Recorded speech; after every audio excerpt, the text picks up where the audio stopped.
You're listening to the Really Very Crunchy podcast bonus episode. Oh, we're going back to bonus. This is confusing. Wait, Pick what? one. Stay with it. Is it a throwaway? Is it a bonus? I don't feel like I got a great reception from. Just keep it bonus. Yeah. Throwaway. Friday throwaway. Unless we had a jingle. Find us, lose yourself, throwaway episode. Nah. We'll work on that. Okay. So, the test results have come in, Emily. We know the gender of our baby. And if you listen to the last episode, it kind of probably slipped. Do too. It sort of slipped. But we didn't say whether or not it was gonna happen. Like the way that that didn't come out right. It's a girl, which I could have told you already. And I was already announcing the gender to people in my real life. It's a girl. I have no doubt that it's a girl. I know 100% it's a girl. And then the test results are, hey, guess what? It's a girl. And I'm like, girl. Yeah, and I knew that. Yeah. Jason cried. A little bit. And I'm like, but I've already told you that it was a girl? Yeah, but you're not a test. You are not the results. I would say that I am. I can tell. I could feel it. It's so cool that you're so in tune with your body and just like that you just know. You don't That's have crazy. to be that in tune to feel the difference of the... For me, some people, it probably doesn't affect them that much. To me, it just seems like, well, there's it's a different year, you're a different age, you're a different person since you've had kids. And so it's like... For me, the biggest giveaway was that if I'm going to break out on my face, it's on my chin and it's only specific times. Mm-hmm. And during this pregnancy, I have just like battled breakouts along my jawline. And so I'm like, this has never happened to me. I don't know what's going on. And it just like, and no matter what I did, it wasn't changing. So it had to be an estrogen driven thing or something. And Very cool. Like, I just knew. And looking at myself, I'm like, I look like I'm having a girl because they say girls steal your beauty and I don't know, it was all gone. See, that's why I was like, it could be a boy because she is glowing with beauty. Yeah, thanks. So I could just tell, and I'm carrying way different. It's not that I'm carrying higher, like the baby is still very low, but when I look at my silhouette, everything looks a little like cubier, like a little higher. Okay. Just different. Yeah, it looks different. So. And gender really determines those type of things. That's fascinating to me. I never knew that. That's crazy. Yeah, so that's what it is. Hooray! Yeah. We're all very excited. Yeah. I don't know if I said this on the podcast, but our 8-year-old, since he was about 5, like every wish, birthday wish, dandelion, blow, prayer, dream, hope was for him to have a little sister. I think it's because his little brother has made his life a little bit miserable. He's like, I can't take another one of those. They are inseparable best friends, but worst enemies. At the same time, the absolute worst enemies. Mm-hmm. Yeah. Alder, it stinks because he loves too hard. Like he will drive you insane with his love. And so I think that, I don't know. And, Oaks is just a little more independent. Yeah. And so when Alder's playing, a lot of times he'll be like, now you say blah, blah, blah. And now you say da, da, da, da, when they're pretending something. Yeah. And Oaks is like, no. I would never say that. I'm done with that. being commanded. I will say what I want to say. Yeah. There's just enough of an age difference to where they're just at different stages in play, but close enough to where either one could go either direction. Yeah, it works. Mm-hmm. But some days it's just like, I'm out. It doesn't work. I'm out. Right. Yeah. So there's that level of maturity there. Though, the fact that we have older kids, though, and that they're both... I think it's going to be a good. I think it's going to be a good thing. It's going to be good. Yeah. Girl, though. Yeah. I need advice. How do you raise a girl? Because I don't know what I'm doing. I think it's the same as raising a boy, except, well, no, I don't know. You probably don't like body slam her, don't. Good to know. Knock her over when you're wrestling and stuff. No, I know. I know. I've heard probably a gentler element. But I think as long as you're paying attention to your child, loving them and pouring into them, I think it's going to work out. I think. I hope. I've heard that having a daughter, for a dad anyway, completely changes you. I've actually heard it from my brother. I've heard it from other people. It's like they had this mentality in life, then they had a daughter, and then all of a sudden, everything changed. Jason and I were talking, and Jason's like, I have to romance her. So that she knows, like, I'm like, you could just romance me, and then she'll see that. You say that as though I'm never romantic. Whatever. It just cracked me up. I'm like, Yeah. Well, is it true out there, those of you with daughters, like they say that the way a man treats his wife is how your daughter watches how she should be treated? I mean, I guess that makes true. sense. That makes sense. Okay. Well, I guess we're on a good track. Talk to me about the flower seed budget. You can have whatever you want as soon as you're done with the dishes.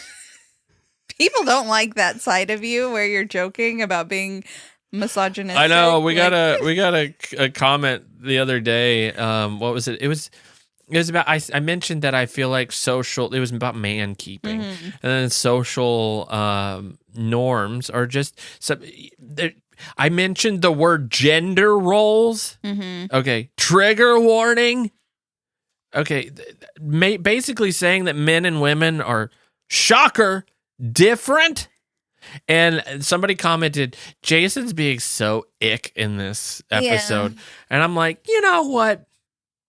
I think I commented back. You commented back? Yeah. I said thank you. Did you lose us a follower? I hope a listener? Not. I just didn't, some things are said in jest. Some things Jason doesn't force me to do the dishes. Who does the dishes more? You, because I cook more. And that's, I know, I get it. You're better at it. Yeah, I get it, and I appreciate it. Though the kids really like my pancakes. They do, and your popcorn. And my popcorn. Yep. You know what's kind of funny? It's like we've kind of reached this point in our relationship with our children. They're starting to figure out some things that, like our pancakes, they're very easy, but like they don't know how easy it is. And there's a few things that we make for them that they think we are just for the record, I usually mixed up the pancake mix. You just cooked them on the griddle, which does take skill, but they never give me credit for doing the actual mixing. That's what I'm kind of talking about. There's like a few things that we have that are extremely, extremely easy, and they think that we are just chefs. Top chefs, because we make this thing that they love so much. Zucchini taco boats, like my kids will eat that up. Like this is so good. And like that took like 3 seconds to make, kiddo. 30 minutes, but okay, 20 of it's baking in the oven. You've never scooped the innards out of the zucchini. I shred the cheese. You shred the cheese. You know how much power it takes to shred cheese? There has to be a better way with the cheese shredding. That is like something that is greatly missing from our lives. I'm surprised that there's not a real electronic machine. I know there probably is, but like surely it's not commonplace. Is there not a KitchenAid attachment that's like just put the cheese in the top and it's like... Is there not? It probably gets all gummed up though. And so they haven't figured that out. And you probably need a giant machine for it to be to do it right.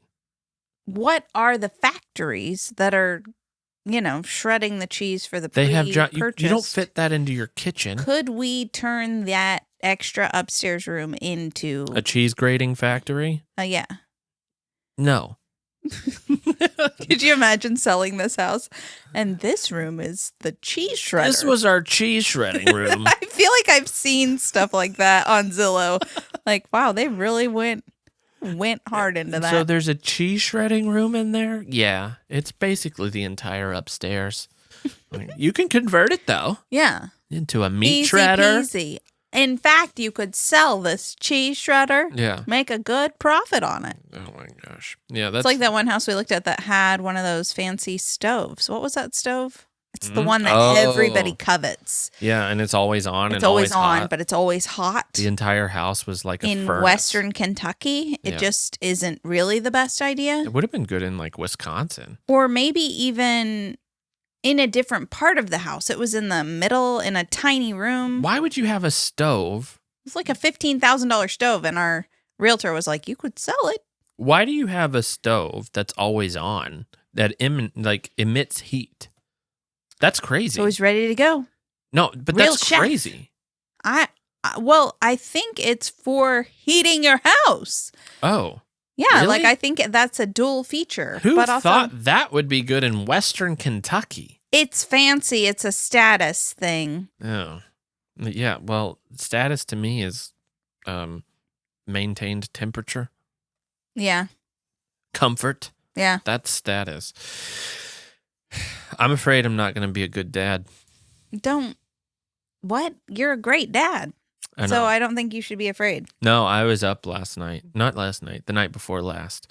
I was thinking, I feel like I don't do enough for our kids. Well, that's a trap that a lot of people fall into. Do you feel like... That's what I was going to ask you. Do you feel like that's a trap that... Do you think good parents fall into that trap? Because I feel like bad parents... I think and I say that most relatively. good parents are the ones sitting there thinking about that. I think that's what makes you a good parent. That's what I'm saying. Is So the question I have, and sort of philosophical, if you're sitting there thinking, I'm not a good enough parent, are you, percentage-wise, more likely to be a good parent? Because I don't think there's too many passive parents out there. I don't think there's a ton of passive parents, but they exist. I think there's a ton of passive parents. I was being generous. No. I think there are a ton of passive parents. And are those parents ever asking themselves, am I a good parent? I'm sure they are, but I think a lot of times they give themselves excuses like... well, this is just a hard season, but don't we all do that? Yeah, I think there are actually legitimately hard seasons. Yeah. But I think sometimes you have to push through and you have to go the extra mile. And I was just writing about this in my book that I have a chapter on hold fast to your children. Yeah. And I think like intentionality isn't easy. Right. Our kids come to us all the time.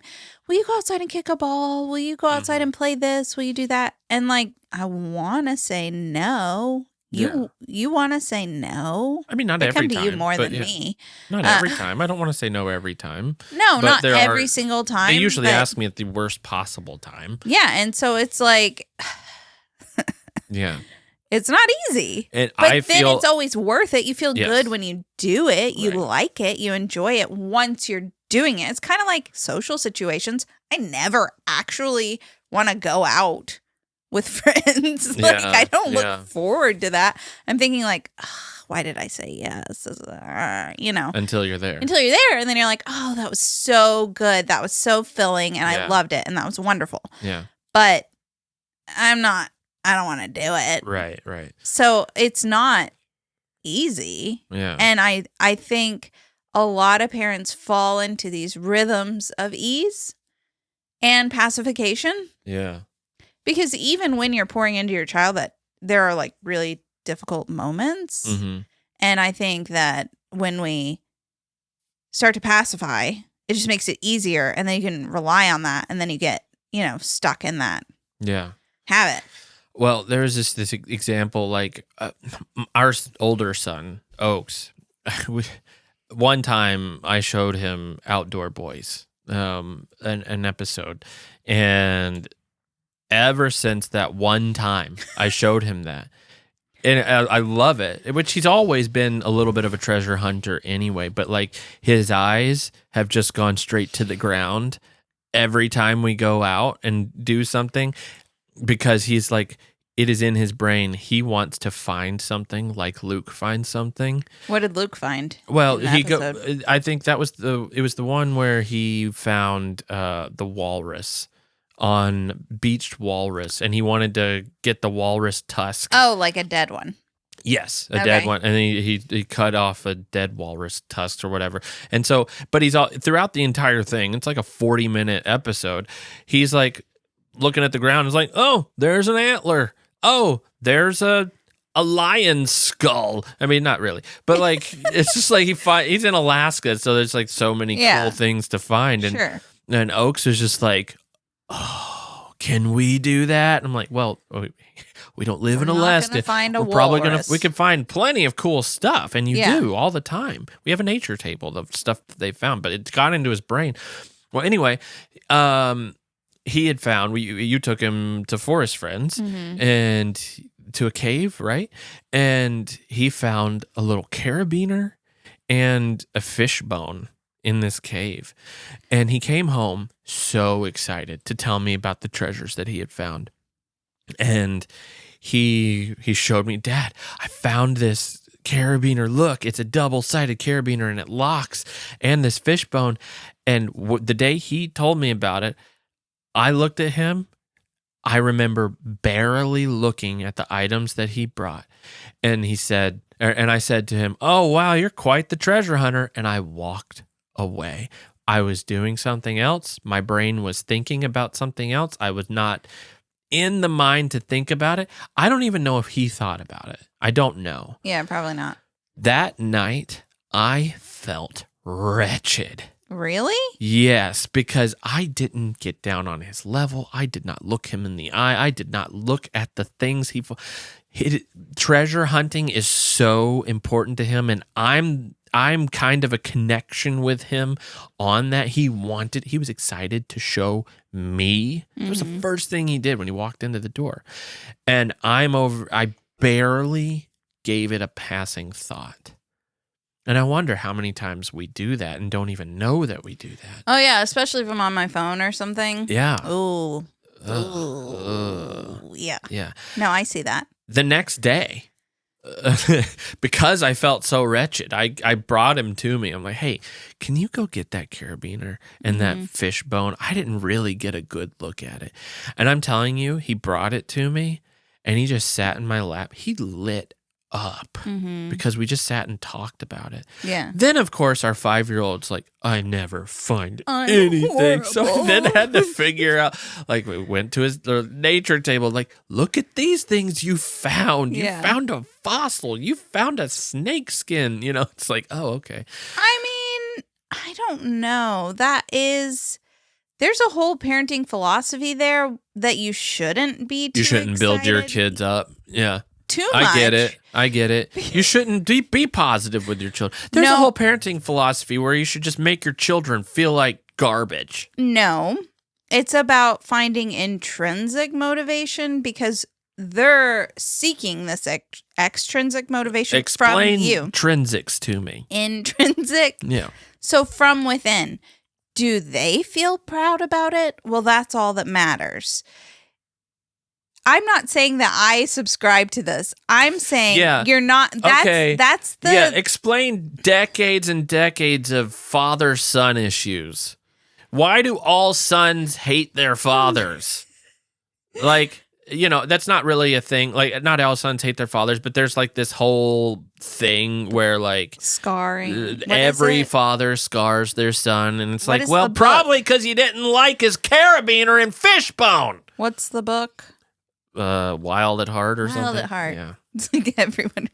Yeah, where every men's class in church is like, how has your father wounded you? And I'm like, I'm out. I'm out. No, but I can see it. Like if they bring you a drawing that's really not that good, are you supposed to be like, it's relative. So good. Of course you are. Yeah, Of course you are. I do believe that our children need to be built up. I'm not telling him he's as good as Rembrandt. I'm telling him he's as good as 8-year-olds. So, yeah, but I can see both sides. But, like, that sounds like it came out of Nazi Germany. Come back and show me something when you find a diamond like I did. Yeah. I found a diamond when I was your age, kid. Where's your diamond? Yeah, that's what we ought to do. Where's your intrinsic value? Does that feel good? Does it feel good that it's not a diamond, kid? I don't think that's what... It's like... It's saying that you would say, how does it make you feel? What do you like about it? You know, we will not talk about how your father feels. He will not tell you he's proud of you. You have to be proud of yourself. We will not be proud of you. Yeah, that sounds great. I am not recommending great parenting advice. I did not write about that in my book. Straight out of Nazi Germany. What I was writing about was intentionality. Being intentional, setting a family culture. We will be intentional about not building you up. I feel like this could be offensive. What about our friend who came to visit us from Germany who's listening to this right now, Jason? Different era. Yeah. She didn't come up with a parenting philosophy. Listen, there's a lot of things that came out of Nazi Germany. It's not good. Yeah. That people still believe today. Okay? Yeah. And one of them's probably don't build your kids up. Yeah. I disagree. I felt that we had a great interaction, that he felt built up. He feels more encouraged to go look for things for himself and for the gratification of others. And it's how both. do you feel about it? I feel like he and I bonded closer together. That's because good. Of it. Yeah. Not because it made me feel better. It helped our relationship. Sure. And he's not going to be in a Wild at Heart conference 20 years from now saying, my father didn't like my fishbone. Mm-hmm. I never found a diamond. There is one thing about showing your kids Outdoor Boys, though, is then they're like, can we go? Can we go find an alligator? Can we go do this? Can we? I'm like, do you know how much money he spends on that? He's going to make it back in views. Yeah. But these are expensive excursions. Guys, we can do one of these things a year. Every 2 years. And then the next vacation, we're going to, Southside Paducah. It's a staycation. Yeah, they have a barbecue place. Anyway, just more insight for this new baby. We're going to be perfect for a new baby. Well, we won't do anything wrong. You have to worry about the whole father-son thing now. Now I have to start thinking about the mother-daughter issue. There's an issue. There's it's the same kind of thing. There's the wound thing. Yeah, there's something. Yeah, but you can get ahead of it. I think the problem comes when you're not ahead of it. And so you gotta fix it real time. Well, my biggest concern is things like she wants to paint her nails. I don't ever paint my nails. That's toxic. Yeah, there are better options. So I guess you just use those better options and you just let go of it. And we're assuming that's what she'll want to do, and she might not. She might not. Yeah. Yeah. There's obviously personality matters. I don't want her. Obviously, I'm going to be open and love her to whatever. If I were choosing, I would choose that she wears... let's play this for our ideal daughter. This is for you, babe. Like you wear cute clothes, but you don't really care about makeup and nail polish and things like that. Yeah. Yeah. Well, I think the more you get your kids outside, the more you focus on this, being out and doing things and stuff, the more they, that's their life. That's what they like, Right. And yeah. So, I don't know. But again, it's all personality even my stuff. boys have been like, Mom, why don't you paint your nails like the other moms? Sorry. Because my nails are perfect. They're Why would I cover these beauties?